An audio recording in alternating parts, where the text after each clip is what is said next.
ಎಲ್ಲರಿಗೂ ನಮಸ್ಕಾರ. ಎಲ್ಲರೂ ಸೋಷಿಯಲ್ ಮೀಡಿಯಾದಾಗ ಮತ್ತು ನ್ಯೂಸ್ನಾಗ ನೋಡಿರ್ತೀರಿ ಮುಕ್ಕಳೆಪ್ಪ ಲವ್ ಜಿಹಾದ್ ಅಂತೇಳಿ. ನಾ ಯಾವುದೇ ಥರದ ಲವ್ ಜಿಹಾದ್ ಮಾಡಿಲ್ಲ. ನಾವು ಇಬ್ಬರು ಇಷ್ಟಪಟ್ಟು ಮದುವೆ ಆಗಿದ್ದೈತಿ ಮತ್ತು ನಾವು ಯಾವುದೇ ಥರದ ಮತಾಂತರ ಮಾಡ್ಕೊಂಡಿಲ್ಲ. ಇವ್ರು ಯಾವ ಧರ್ಮದೊಳಗೆ ಹುಟ್ಟ್ಯಾರಲ್ಲ ಅದೇ ಧರ್ಮದೊಳಗೆ ಹೋಗ್ತಾರ ಕಡೆ ತನಕನೂ. ನಾ ಯಾವ ಧರ್ಮದೊಳಗೆ ಹುಟ್ಟೇನಲ್ಲ ನಾನು ಕಡೆ ತನಕನೂ ಅದೇ ಧರ್ಮದೊಳಗೆ ಹೋಗ್ತೇನೆ. ಯಾವುದೇ ಥರ ಮತಾಂತರ ಮಾಡೋದಿಲ್ಲ. ಮತ್ತು ನಮ್ಮ ಕಲಾವಿದ್ರ ಒಳಗೆ ಜಾತಿ ಧರ್ಮ ಯಾವುದು ತರಕ್ಕೆ ಹೋಗ್ಬೇಡ್ರಿ. ನಾ ಕರ್ನಾಟಕ ಒಳಗೆ ಹುಟ್ಟೇನಂದ್ರೆ ನಾನು ಒಬ್ಬ ಕನ್ನಡಿಗನ, ನಾನು ಒಬ್ಬ ಹಿಂದೂನ ಹೆಮ್ಮೆ ಅಂತ ಹೇಳ್ಕೊತೀನಿ. ನಾನು ಕನ್ನಡಿಗ ಹಿಂದೂ ಅಂಥೇಳಿ. ಮತ್ತು ಯಾವುದೇ ಥರ ನಮ್ಗೆ ಕಿರಿಕಿರಿ ಮಾಡೋದು, ಯಾವುದೇ ಥರ ಇದು ವಿಡಿಯೋಸ್ ಮಾಡಿ ಹಾಕೋದು ಯಾರು ಮಾಡಕ್ಕೆ ಹೋಗ್ಬೇಡ್ರಿ. ನಮ್ಗೆ ಬದುಕಾಕ್ ಬಿಡ್ರಿ ಅಂಥೇಳಿ ಕೇಳ್ಕೊತೀನಿ.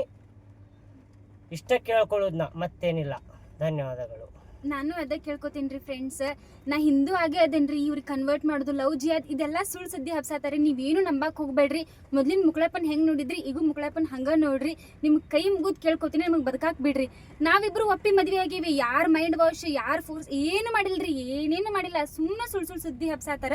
ನೀವೇನು ನಂಬಕ್ಕೆ ಹೋಗ್ಬೇಡ್ರಿ. ಸ್ವತಃ ನಾವೇ ಇಬ್ರು ಗಂಡ ಹೆಂಡತಿ ಕುಂತ ಹೇಳತ್ತೇವಿ. ಇಬ್ರು ಪ್ರೀತಿಸಿ ಮದುವೆ ಆಗೀವಿ. 3 ವರ್ಷ ಪ್ರೀತಿಸಿ ಮದುವೆ ಆಗೇವಿ. ಧನ್ಯವಾದಗಳು.